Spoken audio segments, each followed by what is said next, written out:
Halo semuanya, perkenalkan nama saya Tasyeka Putri. Saya dari Universitas Cyber Asia untuk program studi S1 Manajemen. Saya di sini sedang melaksanakan UTS yaitu Perekonomian Indonesia. Saya akan menjelaskan tentang strategi Indonesia keluar dari middle income trap.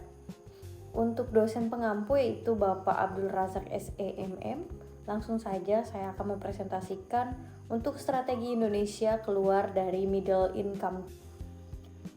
Untuk PDB per kapita Indonesia masih jauh dari ambang negara maju, yaitu kurang dari 13.000 US dollar atau per tahun versi Bank Dunia tanpa reformasi struktural yang serius.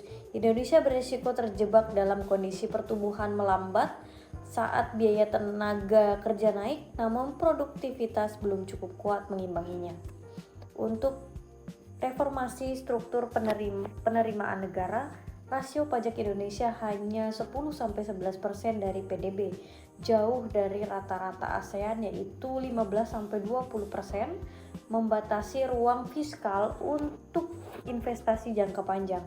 Untuk perluasan bisnis basis pajak, integrasikan sektor informal melalui digitalisasi dan simplifikasi administrasi pajak.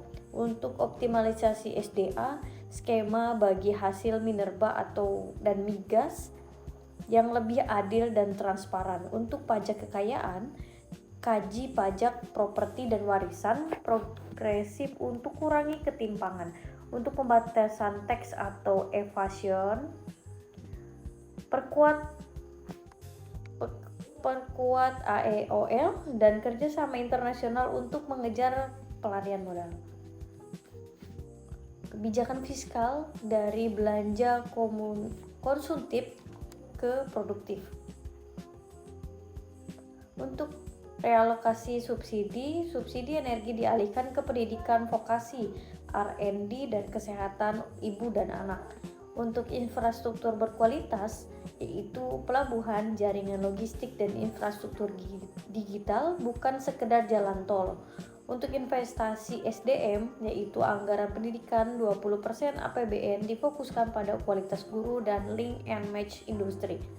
Dana desa produktif dari infrastruktur fisik ke pengembangan ekonomi lokal dan kapasitas masyarakat.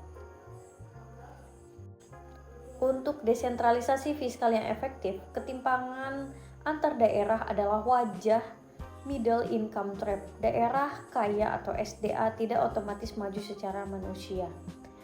Memperkuat PAD berbasis potensi lokal, dana transfer berorientasi output terukur, kerjasama antar daerah melampaui batas administrasi. Untuk menjaga stabilitas makroekonomi, 2,5-4,5% target inflasi, kisaran rendah dan stabil untuk mendukung investasi jangka panjang, 8 kali cadangan devisa, minimal setara 8 bulan impor untuk menyerap guncangan eksternal.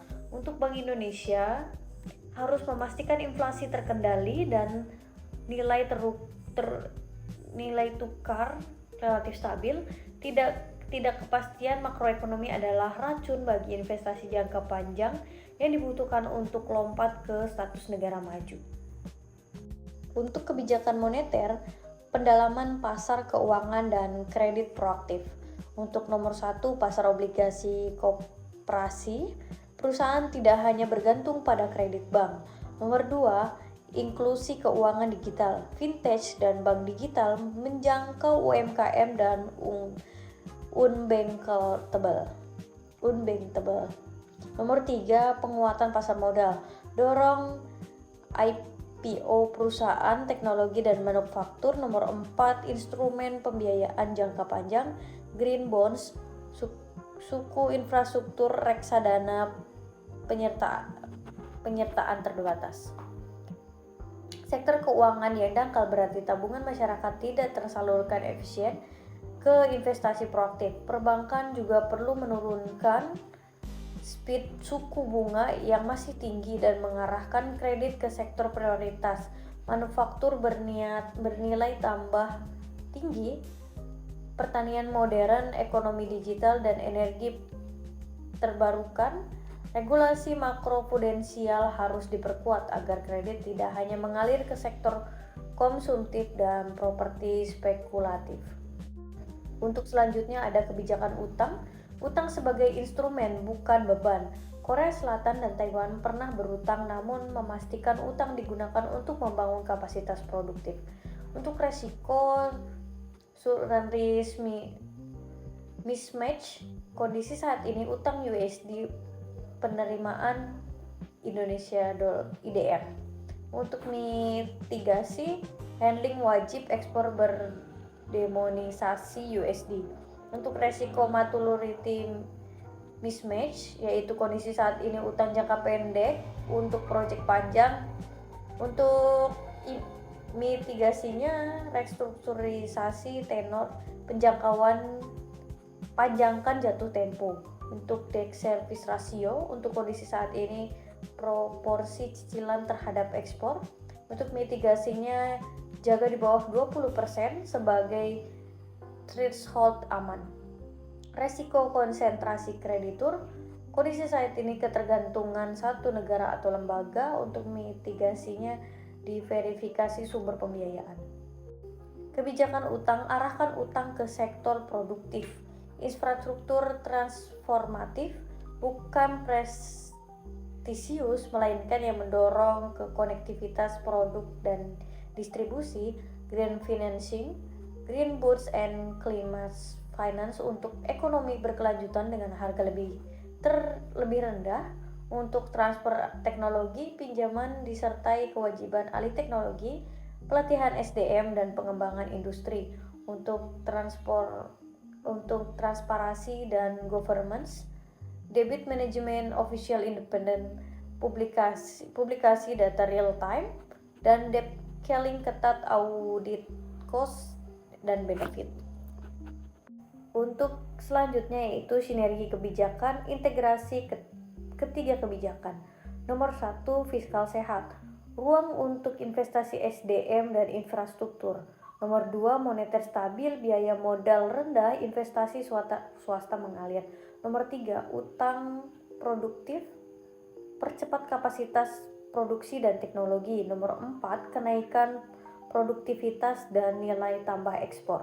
Nomor 5, pendapatan per kapita naik, keluar dari middle income trap. Ketiga kebijakan harus berjalan sinergis. Fiskal sehat menciptakan ruang investasi, moneter stabil menurunkan biaya modal, dan utang produktif mempercepat kapasitas produksi menuju kenaikan pendapatan per kapita. Untuk window of opportunity semakin sempit, Indonesia memiliki modal besar, demografi muda, SDA dan pasar domestik luas, namun bonus demografi berakhir sekitar 2040.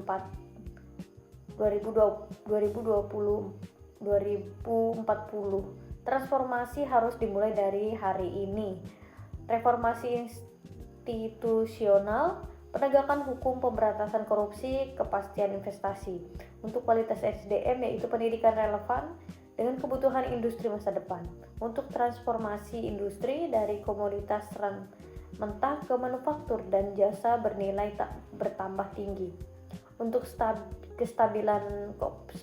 stabilitas politik, kebijakan konsistensi kebijakan lintas pemerintah.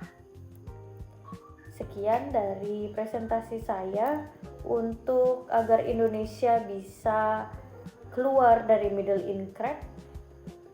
income trap. Terima kasih telah mendengarkan presentasi saya. Sampai jumpa di presentasi selanjutnya. Bye bye.